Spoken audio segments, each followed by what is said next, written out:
ഇന്നത്തെ കഥയിലേക്ക് എല്ലാവർക്കും സ്വാഗതം. ചാനൽ ആദ്യമായിട്ട് കാണുന്നവരാണെങ്കിൽ ഒന്ന് സബ്സ്ക്രൈബ് ചെയ്തിട്ട് സപ്പോർട്ട് ചെയ്യണേ. അപ്പം നമ്മുടെ ഗീതു ഗോവിന്ദും കൂടെ അടിപൊളി പ്രണയരംഗങ്ങളൊക്കെ അഭിനയിച്ചുകൊണ്ട് തന്നെ നമ്മുടെ പ്രിയ വിശ്വസിക്കുന്നുണ്ടായിരുന്നു. അതുകൊണ്ട് തന്നെ രാധികയുടെ അടുത്ത് പോയിട്ട് പറയുന്നുണ്ട്, അമ്മയ്ക്ക് അവരുടെ സ്നേഹം മനസ്സിലാക്കാൻ പറ്റാത്തതുകൊണ്ടാണ് അവരിപ്പോൾ നല്ല സ്നേഹത്തിലാണ്. ഞാൻ മനസ്സിലാക്കി, പക്ഷേ ഇത് നീ കൂടി മനസ്സിലാക്ക് എന്ന് പറഞ്ഞുകൊണ്ട് ഇന്നലെ കാഞ്ചന എടുത്തിട്ടുണ്ടായിരുന്ന ആ വീഡിയോ ക്ലിപ്പ് പ്രിയക്ക് കാണിച്ചു കൊടുക്കുകയാണ്. അത് കാണുന്ന സമയത്ത് ഗീതവും ഗോവിന്ദും കൂടെ പ്ലാൻ ചെയ്തതൊക്കെ അതിൻ്റെ അകത്ത് ഉണ്ടായിരുന്നു. അത് കേട്ടതും പ്രിയക്ക് ദേഷ്യം വരികയാണ്. ഗീതവും ഗോവിന്ദും മോളിൽ നിന്ന് നോക്കുന്നുണ്ടായിരുന്നു പ്രിയ എന്താ കാണുന്ന ആ വീഡിയോ ക്ലിപ്പ് എന്ന്. ആ സമയത്ത് ഇന്നലെ അവർ പ്ലാൻ ചെയ്ത കാര്യമാണെന്ന് കൂടി അറിഞ്ഞതോടെ രണ്ടാളും കൂടെ ആകെ പെട്ട അവസ്ഥയിലായി.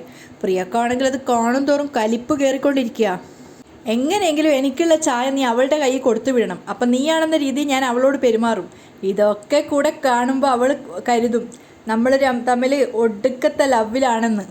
അതൊക്കെ കേൾക്കുന്ന സമയത്ത് മുകളിൽ നിന്ന് ഗോവിന്ദ് ഗീതുവിനോട് ചോദിക്കുന്നുണ്ട്, ഇതെങ്ങനെ സംഭവിച്ചു, ഇതെങ്ങനെ ലീക്കായി? അപ്പോൾ ഗീതുവും പറയുന്നുണ്ട്, എങ്ങനെ ലീക്കായാലും പ്ലെയിൻ തേഞ്ഞു, ഇനി എങ്ങനെ പ്രിയയുടെ മുഖത്ത് നോക്കും? അപ്പോൾ ഗോവിന്ദ് പറയുന്നുണ്ട്, മുങ്ങാം വാ. അങ്ങനെ രണ്ടുപേരും എസ്കേപ്പ് ആവാൻ പോകുമ്പോഴേക്കും താഴെ നിന്നും പ്രിയ കട്ട കലിപ്പിൽ വിളിക്കുകയാണ്, ഏട്ടോ. അപ്പോൾ ഗോവിന്ദ് ഗീതുവിൻ്റെ കൈയും പിടിച്ച് വലിച്ച് പോകാൻ നോക്കുകയാണ്. അപ്പോൾ ഗീതു പറയുന്നുണ്ട്, ഏട്ടനെ മാത്രമാണ് വിളിച്ചത്, ഏട്ടൻ മാത്രം പോയാൽ മതി. അങ്ങനെ ഗോവിന്ദ് രണ്ടും കൽപ്പിച്ച് താഴേക്ക് ഇറങ്ങാൻ പോകുമ്പോഴേക്കും പ്രിയ വീണ്ടും വിളിക്കുന്നുണ്ട്, ഗീതു ചേച്ചി, നിന്നെയും കൂടെ വിളിച്ചു, വാ ഇനി നമുക്ക് രണ്ടുപേർക്കും കൂടെ പോവാം. ഗോവിന്ദ് ഗീതുവിൻ്റെ കൈ പിടിച്ചുകൊണ്ട് താഴേക്ക് ഒന്നും അറിയാത്ത പോലെ പോവാണ്. പ്രിയ മോളെ. അപ്പോൾ പ്രിയ ദേഷ്യത്തോടെയാണ് എഴുന്നേക്കുന്നത്. എന്താ ഇത്? നിങ്ങൾ തമ്മിൽ സ്നേഹത്തിലാണെന്ന് എന്നെ വിശ്വസിപ്പിക്കാൻ വേണ്ടി അഭിനയിക്കുകയായിരുന്നല്ലേ? രണ്ടാളും എന്നെ കബളിപ്പിക്കുകയായിരുന്നല്ലേ? അപ്പോൾ ഗീതു ചോദിക്കുന്നുണ്ട്, ഞങ്ങൾ എന്തിനാ മോളെ നിന്നെ കബളിപ്പിക്കുന്നത്? ഇതൊക്കെ കണ്ട് ആസ്വദിച്ചിരിക്കുകയാണ് നമ്മുടെ രാധികാമ്മയും കാഞ്ചനയും കൂടെ. ശരിക്കും ഞങ്ങൾ തമ്മിൽ ഗീതുവിനെ മുഴുമിപ്പിക്കാൻ പ്രിയ വിടുന്നില്ല. വേണ്ട, എനിക്കെല്ലാം മനസ്സിലായി. എൻ്റെ ഡെലിവറി ഡേറ്റ് അടുത്ത് വരുന്നത് കൊണ്ട് എന്നെ സന്തോഷിപ്പിക്കാൻ വേണ്ടി നിങ്ങൾ കളിക്കുന്ന നാടക ഇതെല്ലാം.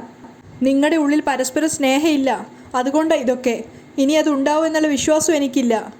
ഗീതുവിനും ഗോവിന്ദിനും ഒന്നും പറയാനുള്ള അവസരം കൊടുക്കാതെ പ്രിയ കരഞ്ഞുകൊണ്ട് അവിടുന്ന് പോവുകയാണ്. ആ സമയത്ത് ഫോൺ രാധികാമ്മയ്ക്ക് തിരിച്ചു കൊടുക്കുന്നുണ്ട്. രാധികാമ്മേനെ ഗീതവും ഗോവിന്ദും നോക്കുന്നുണ്ട്, എന്തിനായിരുന്നു ഈ ചതി എന്നൊരർത്ഥത്തിൽ. പക്ഷേ രാധികാമ്മ പുല്ല് വില പോലും കൊടുക്കാതെ അവിടുന്ന് എഴുന്നേറ്റ് പോവാണ്. പിന്നാലെ തന്നെ എന്തെങ്കിലും തന്നോട് ചോദിച്ചാലോ എന്ന് ഭയന്നിട്ട് കാഞ്ചനയെ രക്ഷപ്പെടുന്നുണ്ട്. അവരും കൂടെ പോയപ്പോൾ ഗീതു ആകെ ചമ്മി നിൽക്കുകയാണ്. ഷോ. അപ്പോൾ ഗോവിന്ദ് പറയുന്നുണ്ട്, എന്തായാലും നീ പോയി റെഡിയാവ്, നീ പോയിട്ട് ആ ഗസ്റ്റ് ഹൗസിൻ്റെ താക്കോല്.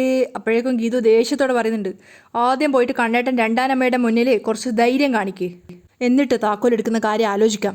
ഗീതു ചവിട്ടി തുള്ളി ദേഷ്യത്തോടെ പോവാണ്.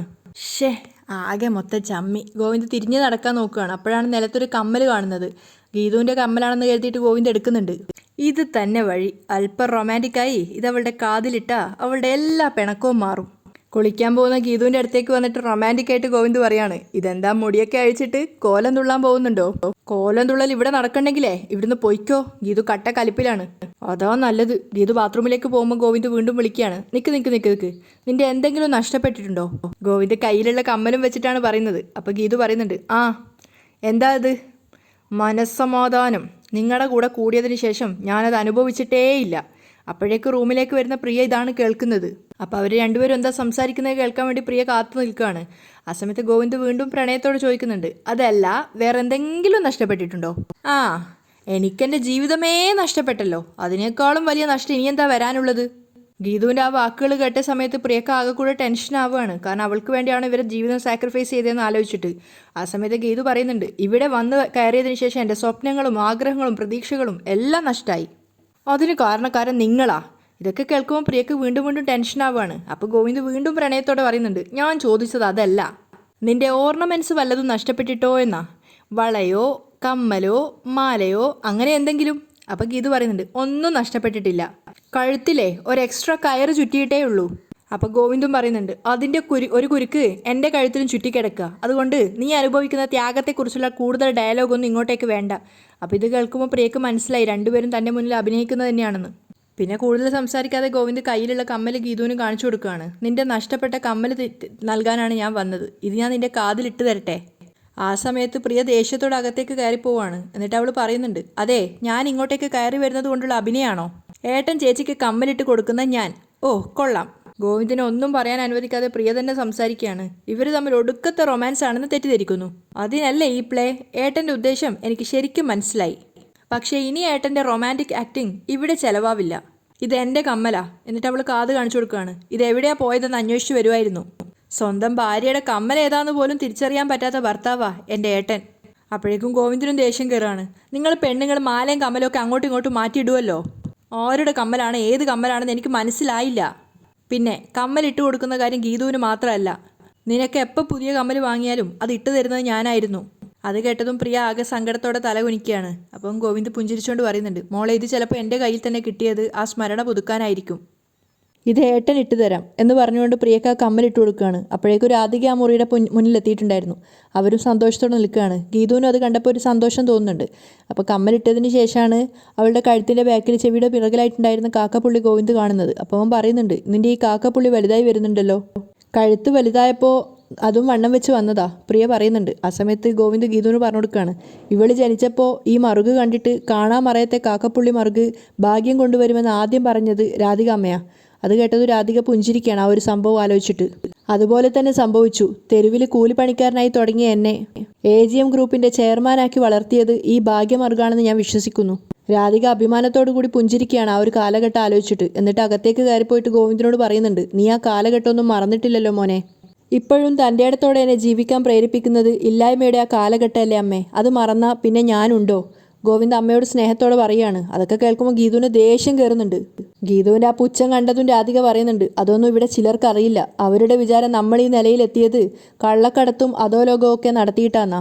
തന്നെ ഉദ്ദേശിച്ച പറഞ്ഞതെന്ന് മനസ്സിലായതുകൊണ്ട് തന്നെ ഗീതവും വിട്ടുകൊടുക്കുന്നില്ല. പഴങ്കഥകളൊക്കെ ഞാൻ കേട്ടിട്ടുണ്ട്. കൃത്യമായിട്ട് ആഴ്ചയിൽ ഒരു ദിവസം വെളുപ്പിന് 5 മണിക്ക് അലാറം വെച്ച് വിളിച്ചുണർത്തിയിട്ട് കണ്ണേട്ടൻ ഈ കഥകളൊക്കെ പറയാറുണ്ട്. ഇപ്പം തെറ്റിപ്പോകുന്നതൊക്കെ ഞാനാ പറഞ്ഞു കൊടുക്കുന്നത്. എനിക്കിതൊക്കെ മനപ്പാടല്ലേ. ഗോവിന്ദനും മനസ്സിലായി ഗീതു തന്നെ പരിഹസിക്കുന്നതാണെന്ന്. അവനൊന്നും മറുപടിയൊന്നും പറയുന്നില്ല. അപ്പോൾ ഗീതു പറയുന്നുണ്ട്, രാധികാമ്മയുടെ അക്കാലത്തെ ത്യാഗങ്ങളെപ്പറ്റി പുകഴ്ത്തി പറഞ്ഞ് കണ്ണേട്ടൻ ചങ്കു പൊട്ടിക്കരയും. എനിക്കിതൊക്കെ കാണാൻ കേൾക്കുകയും ചെയ്യുമ്പോൾ ഒരുതരം വെറുപ്പിക്കലാ, ഒരുതരം ക്രിഞ്ച്. അപ്പോൾ ഗോവിന്ദൻ ദേഷ്യത്തോടെ ചോദിക്കുന്നുണ്ട്, ഗീതു, ഞങ്ങളുടെ ജീവിതം നിനക്ക് ക്രിഞ്ചായിട്ടാണോ തോന്നുന്നത്? അപ്പോൾ ഗീതു പറയാണ്, ഇതിൽ കയറി പിടിച്ച് വഴക്കുണ്ടാക്കാൻ എനിക്ക് യാതൊരു താല്പര്യമില്ല. എന്നെ ഒന്ന് ഊക്കിയപ്പോൾ ഞാൻ 2 ഊക്കി, അതോടെ തീർന്നു. ഞാൻ കുളിച്ചിട്ട് വരാം, മാറങ്ങോട്ട്. രാധികാമ്മയെ തള്ളി മാറ്റിയിട്ട് ഗീതു കുളിക്കാൻ കയറുകയാണ്. ആ സമയത്ത് രാധിക ദേഷ്യത്തോടെ പറയുന്നുണ്ട്, കണ്ണാ, അവൾ പറഞ്ഞത് മനസ്സിലായില്ലേ? നീ മഹാഭാഗ്യാണെന്ന് കരുതി ഈ മറുകു പോലും അവൾക്ക് ക്രിഞ്ചാണെന്ന്. അവൾ ശരിക്കും നിന്നെയാ പരിഹസിച്ചത്. പക്ഷേ പ്രിയയും പറയുന്നുണ്ട്, ഗീതു ചേച്ചി പറഞ്ഞത് ശരിയല്ലേ, ഇത്തരം അന്ധവിശ്വാസങ്ങളൊക്കെ മഹാ ക്രിഞ്ചല്ലേ. അത് കേട്ടതും രാധികക്ക് ദേഷ്യം കയറുന്നുണ്ട്. അപ്പോൾ ഗോവിന്ദ് ചിരിച്ചുകൊണ്ട് പറയാണ്, അതും ശരിയാണ്. ഒരു കാക്കപ്പുള്ളി മറുകാണ് ഭാഗ്യം തീരുമാനിക്കുന്നതെങ്കിൽ അധ്വാനിക്കുന്നതെല്ലാം വെറുതെ അല്ലേ. എന്തായാലും ജീവിതത്തിൽ കുറച്ച് ക്രിഞ്ച് കുറക്കാൻ ഞാനും തീരുമാനിച്ചു. അത് കേട്ട് സന്തോഷത്തോടെ പ്രിയ പറയുന്നുണ്ട്, അങ്ങനെ ചേച്ചിയുടെ ഒരഭിപ്രായമെങ്കിലും ഏട്ടൻ സ്വീകരിച്ചല്ലോ. പക്ഷേ രാധികക്ക് ദേഷ്യം വരുന്നുണ്ടായിരുന്നു. അതുകൊണ്ട് തന്നെ ഗീതു കുളിച്ച് ഡ്രസ്സൊക്കെ മാറ്റുന്ന സമയത്ത് വീണ്ടും മുറിയിലേക്ക് വരികയാണ്. അത് കണ്ടപ്പോൾ തന്നെ ഗീതു വിചാരിക്കുന്നുണ്ട്, രാവിലെ എനിക്കിട്ട് എന്തോ ഒരു പാരയായി ഇറങ്ങിയതാണല്ലോ. അടുത്ത് വന്നിട്ട് രാധിക പറയുന്നുണ്ട്, നമ്മൾ തമ്മിൽ ഒരു വഴക്കുണ്ടായിട്ട് കുറച്ച് ദിവസമായില്ലേ. ഓ, അത് പരിഹരിക്കാൻ വന്നതാണോ? നേർക്ക് നേരെയുള്ള പോരാട്ടം ഇല്ലായിരുന്നെങ്കിലും രാധികാമ്മ എനിക്കിട്ട് നല്ല പണി തരുന്നുണ്ടെന്ന കാര്യം എനിക്കറിയാം. നീ കണ്ണനെ മയക്കി പലയിടത്തും കറങ്ങി നടന്നാ ഞാനത് സമ്മതിക്കോ? അവനെ സ്വന്തമാക്കാമെന്ന നിന്റെ ആഗ്രഹം നടക്കില്ല. ഗീതു എൻജോയ് ചെയ്യാണ് രാധികാമ്മ പറയുന്നത്. പ്രിയയെ മുൻനിർത്തി നിന്നെയും കണ്ണനെയും ഞാൻ കോടതി വഴി വേർപിരിക്കും. രാധിക വെല്ലുവിളിക്കുകയാണ്. ഗീതു പക്ഷേ പരിഹാസത്തോടെ പറയുന്നുണ്ട്, രാധിക മാഡം, ഞാൻ നിങ്ങളുടെ വളർത്തു പുത്രനെ മയക്ക് വെടിവെച്ച് എൻ്റെ സാരിത്തുമ്പിൽ കെട്ടിക്കൊണ്ട് നടക്കുവല്ല. നിങ്ങളുടെ മകൻ ഉപഗ്രഹം പോലെ എന്നെ ചുറ്റുന്നതാ. ആ ചുറ്റൽ നിർത്താൻ എനിക്കറിയാം. അപ്പോൾ ഗീതു കളിയാക്കാണ്. ഓ, ആ അച്ചുതണ്ട് മാമിയുടെ കയ്യിലായിരിക്കും അല്ലേ. നിങ്ങൾ അത്രയ്ക്ക് കേമിയാണെങ്കിൽ ഈ കറക്കം ഒന്ന് നിർത്തി അങ്ങ് കാണിക്ക്. അപ്പം രാധികം വെല്ലുവിളിക്കുന്നുണ്ട്, നീ ഒരു പെണ്ണാണെങ്കിൽ കണ്ണനെ സ്വന്തമാക്കിയിട്ട് കാണിക്ക്. അത് കേട്ടതും ഗീതു പറയാണ്, ഈ വെല്ലുവിളി ഞാൻ സ്വീകരിച്ചിരിക്കുന്നു. 2 ദിവസം അതിനുള്ളിൽ കണ്ണേട്ടനെ എല്ലാ അർത്ഥത്തിലും ഞാൻ സ്വന്തമാക്കിയിരിക്കും. പക്ഷെ രാധിക പരിഹസിച്ചുകൊണ്ടാണ് പുറത്തിറങ്ങി പോകുന്നത്. ആ സമയത്തും ഗീതു ചിന്തിക്കുന്നുണ്ട്, രാധികാമ്മേ, ഒന്നും നാളത്തേക്ക് മാറ്റി വെക്കില്ല. ഞാൻ ഇന്ന് തന്നെ കണ്ണേട്ടൻ എൻ്റേതായി മാറിയിരിക്കും. നിങ്ങൾക്കിട്ട് ഞാൻ അസല് പണി തരാം, പൂതനാമ്മേ. ഗോവിന്ദ് സ്റ്റെപ്പ് ഇറങ്ങി വരുമ്പോൾ പിന്നാലെ തന്നെ വന്ന് ഗീതു പറയുന്നുണ്ട്, കണ്ണേട്ടാ, ഗസ്റ്റ് ഹൗസിൻ്റെ താക്കോൽ എടുത്തിട്ടുണ്ട്. അതെന്തിനു ഇത്ര ദേഷ്യത്തോടെ പറയുന്നേ? അപ്പം ഗീതു വിചാരിക്കുക, നിങ്ങളോടല്ല, നിങ്ങളുടെ 2ാം അമ്മയോടെ എനിക്ക് കലിപ്പ്. അപ്പം ഒന്നുകൂടെ അടുത്ത് പോയിട്ട് ഗോവിന്ദ് പറയുന്നുണ്ട്, ഇതൊക്കെ റൊമാൻസ് ആയിട്ട് പറയേണ്ട കാര്യമല്ലേ? അതിനാണല്ലോ താക്കോൽ എടുക്കണമെന്ന് പറഞ്ഞത്. അല്ല, നിനക്കിനി വരാൻ താല്പര്യമില്ലെങ്കിൽ നമുക്കിത് വേണ്ടാന്ന് വെക്കാം. താക്കോൽ എടുക്കണ്ട, ഞാൻ നിന്നെ നിർബന്ധിക്കൊന്നുമില്ല.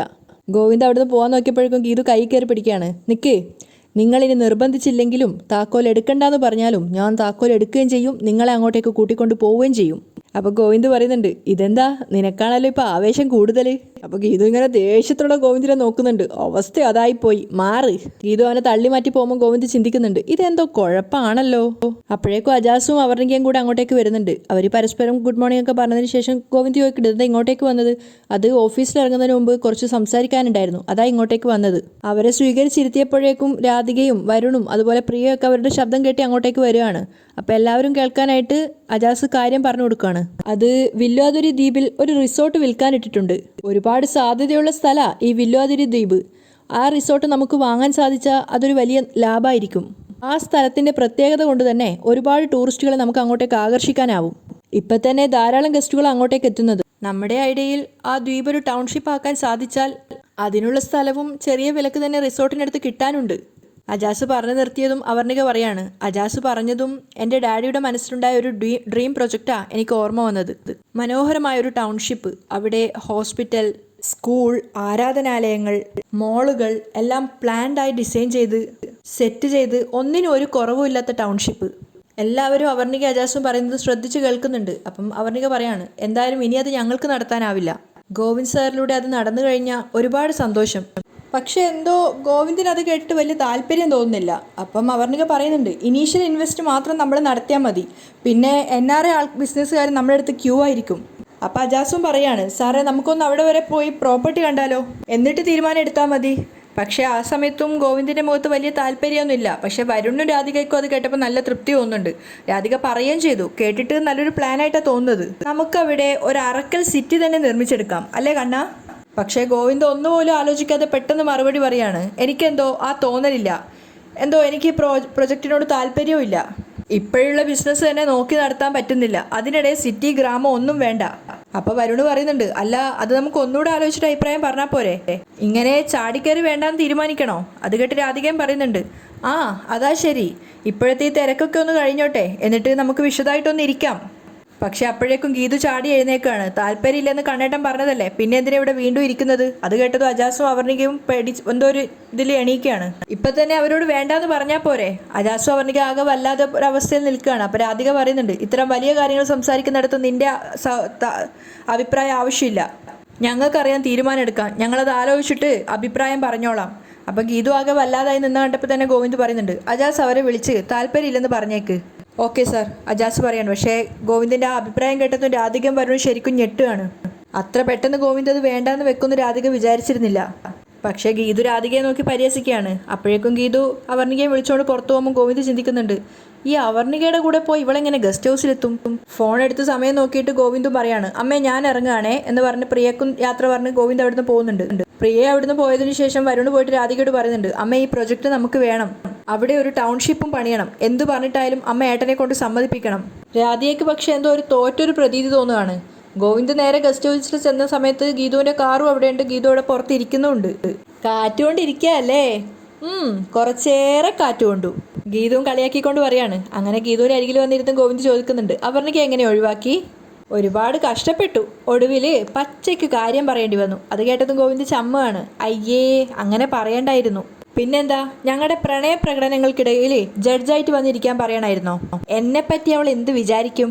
അതെ, മനസ്സിലെ ആഗ്രഹം എന്താണെന്ന് ഈ മുഖത്ത് എഴുതി വെച്ചിട്ടുണ്ട്. ഗീതു കളിയാക്കുകയാണ്. അപ്പോൾ ഗോവിന്ദ് മുഖത്തെ ഭാവം മാറ്റാൻ ശ്രമിക്കുന്നുണ്ട്. അതെ, എത്ര ഗോഷ്ടി കാണിച്ചാലും മുഖത്തുനിന്ന് ആ ഭാവം മാറില്ല.